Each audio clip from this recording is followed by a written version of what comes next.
आप सुन रहे हैं कहानी एक थी शीरीन। ये इस कहानी का 12वां भाग है, दुर्लभ वस्तुएं।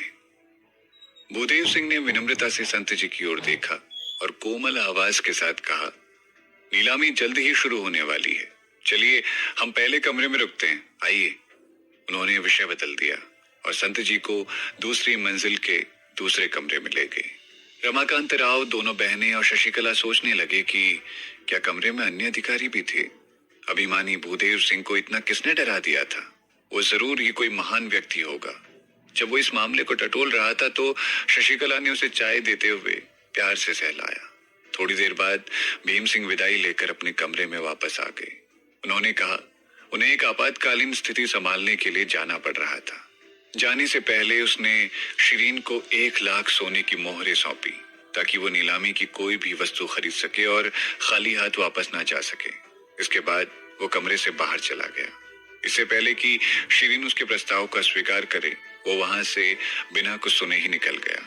शीरीन ने अपने पतले होठों को काटा और मोहरें स्वीकार कर ली। आखिर उसे पैसों की जरूरत थी। इसके अलावा उसने सुना था कि ताकत देने वाली संजीवनी बूटी भी नीलामी में बेचने के लिए लाई गई थी। वो उस बूटी को खरीदने के लिए तैयार थी, भले ही इसमें 1 लाख मोहरें ही क्यों ना लग जाएं। ये बूटी इतनी महंगी इसीलिए थी क्योंकि ये काफी दुर्लभ थी। उसने खुद को बताया कि वो थोड़े समय में भीम सिंह के पैसे वापस कर देगी। उसे लगा कि उसकी क्षमताओं के आधार पर ऐसा करना उतना मुश्किल नहीं होगा। दाग!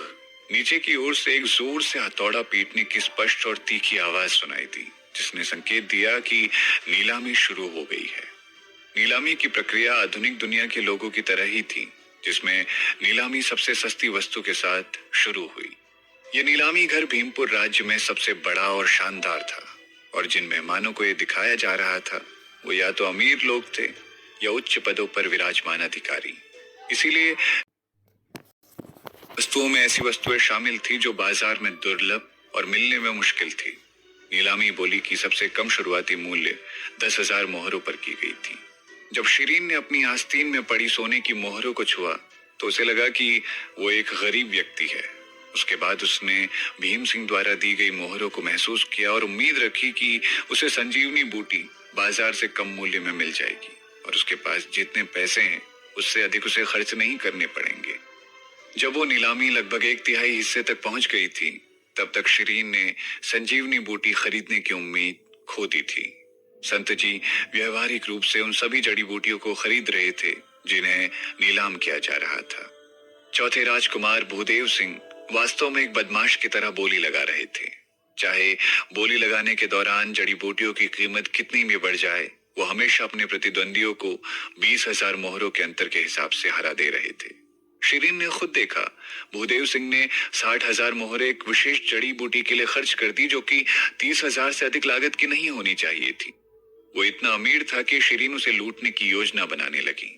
वास्तव में उसके पास अब कोई चारा भी नहीं था, क्योंकि भूदेव सिंह ने जड़ी बूटियों की नीलामी के दौरान अन्य बोली लगाने वालों में अधिकांश को हरा दिया था।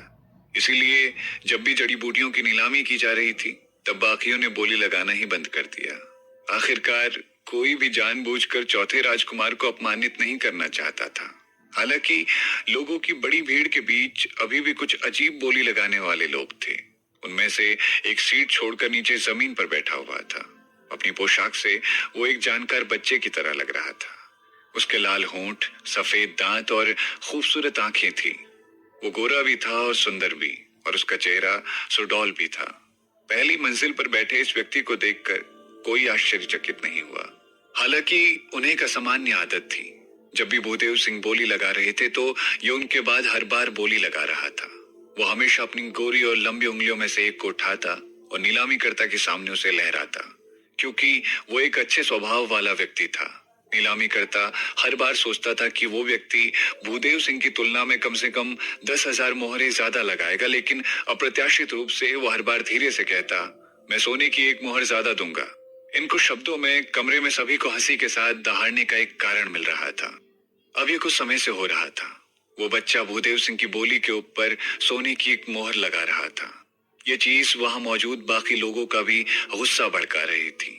भूदेव सिंह को भी उस बच्चे से नफरत हो चुकी थी, क्योंकि वो उनकी हर बोली में बाधा डाल रहा था। इसी कारणवश भूदेव सिंह को हर जड़ी बूटी आवश्यक से अधिक कीमत पर खरीदनी पड़ी। एक वक्त ऐसा भी आया जब भूदेव सिंह को एक जड़ी बूटी खरीदने के लिए 1 लाख से अधिक सोने की मोहरें देनी पड़ी, वो भी ऐसी जड़ी बूटी के लिए जो आमतौर पर 40,000 सोने की मोहरों से खरीदी जा सकती थी। इसीलिए बच्चे ने जो किया उससे वो भीड़ का इकलौता शिकार बन गया था। जब शिरीन ने देखा कि जड़ी बूटियों की कीमतें आसमान छू रही हैं, तब उसने संजीवनी जड़ी बूटी को खरीदने की उम्मीद भी छोड़ दी थी। वो बस एक खिड़की के पास खड़ी हो गई और उस बच्चे की पहचान पता करने पर अपना ध्यान केंद्रित करने लगी। वो एक शर्मीला व्यक्ति लग रहा था, क्योंकि वो थोड़ा शर्मा रहा था जब दूसरे उसे घूरे जा रहे थे। शर्मा भी बिल्कुल एक महिला की तरह ही रहा था। वो एक कली सा नाजुक लग रहा था। ऐसा लग रहा था कि उसने पहले कभी घर से बाहर कदम नहीं रखा था। शिरीन को नहीं पता था कि ये व्यक्ति कौन था, लेकिन वो दूसरों के भाव के आधार पर जान गई थी कि उसको वहां कोई नहीं जानता था। ये पहली बार था जब भूदेव सिंह इस तरह के एक असंवेदनशील व्यक्ति से मिले थे।